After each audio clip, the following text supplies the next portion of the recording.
Canadian airline WestJet has sparked outrage over releasing their new changes to Boeing 737s. Those changes include a 3-tier cabin layout where the majority of seats will be locked in a fixed position. The sections will include 12 premium seats, the only section with full reclining capability, which also includes seat cushions, large headrests, and that is in the front of the plane.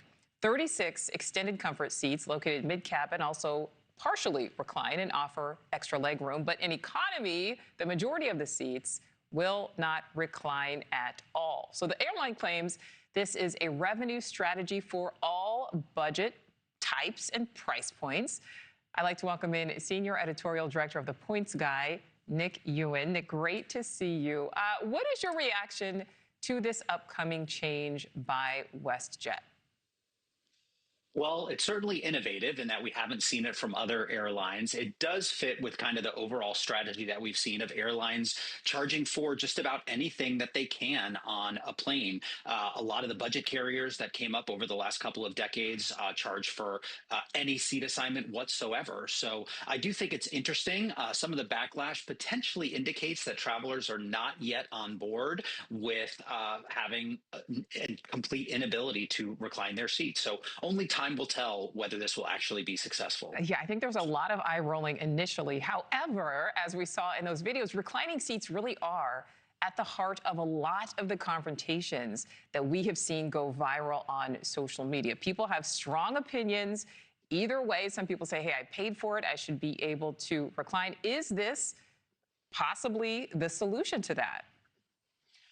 So sadly, I think it's a solution that is not addressing the root cause of what's going on here, which is just passenger misbehavior. At the end of the day, when you're traveling, there's a lot of stressful components to it. You mix things like alcohol and delays and cancellations, and all of a sudden you have kind of a tinderbox that can explode. My overall recommendation, regardless of whether your seat reclines or not, is to just be courteous to other passengers. If you are going to recline, don't throw it back. Don't do it in a really jerky way.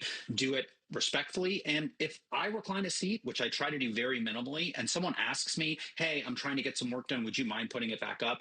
I will say absolutely, because I have respect for my fellow passengers. And I think that would go a long way, not taking away the ability to recline at all.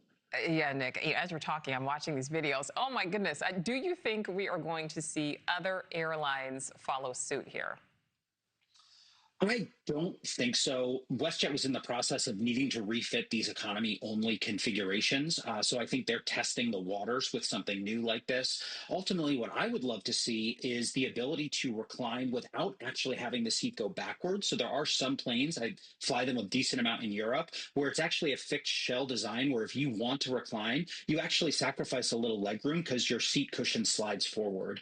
To me, that is the kind of solution that I would like to see, because it gives passengers the option of, do you want the extra legroom or do you want to have a slightly reclined seat? At the end of the day, the inch or two you're going to get when you recline your seat is likely not going to make the difference between a comfortable flight versus an uncomfortable flight, but it could certainly cause some issues, as you see from the videos on the screen right now. Absolutely, and that is a really good idea. You know, if you recline, you may be giving up a little bit of leg room there. I like that solution. Nick, I got to say, a lot of people wondering, where does it end? Are we going to be charged for water at some point? One of my coworkers just asked, are we going to be charged to breathe?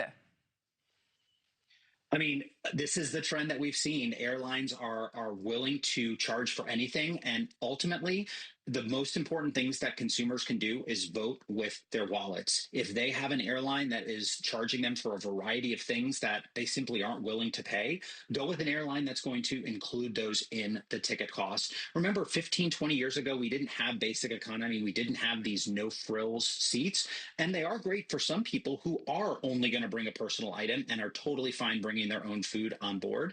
If that's not for you, take your business elsewhere. Right. From The Points Guy, Nick Ewen, great to talk to you. Thank you. Thanks for having me on. Thank you for watching. Subscribe below and download our NewsNation app right now on your phone, and you will get fact-based, unbiased news for all Americans.